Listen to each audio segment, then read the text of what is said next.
la pandemia, el quimbileño Isaac Moisés Patllanos cambió la confección de prendas artesanales como guayaberas, blusas y ternos por coloridos cubrebocas bordados. Con la ayuda de mi tío, que él es sastre, entonces ya con él empezamos a tomar medidas y de ahí salió lo que es el molde que viene siendo con este corte que tenemos ahora. Cubre lo que es la parte de la nariz hasta la barbilla.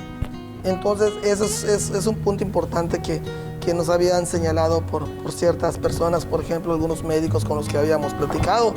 Y en ese caso, aquí se puede llevar lo que son los 3 filtros, lo que es la tela de lino, el pellón quirúrgico y el forro, que es algodón poliéster. Los materiales que emplea hacen que las mascarillas sean manejables, lavables y duraderas, sin perder su estética porque forma parte de la vestimenta de las personas. Además, maneja diferentes tamaños que se adaptan al rostro de infantes, damas y caballeros. Todos tienen un proceso muy diferente.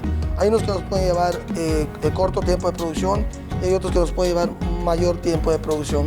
Naturalmente todo depende del estilo de bordado que le pongamos, ya sean matizados, de un solo color, macizos, sombreados. Entonces eso hace el juego de que nos permita ya tener una producción rápida, una producción más lenta. Mayormente en el de caballeros manejamos lo que es el negro, el azul marino, el vino, blanco.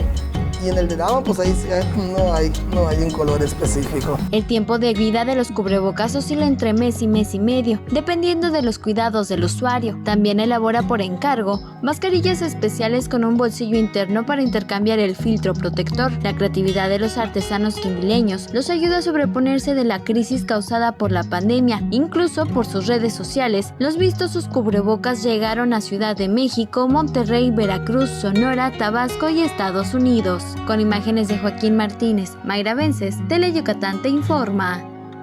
Teleyucatán te informa.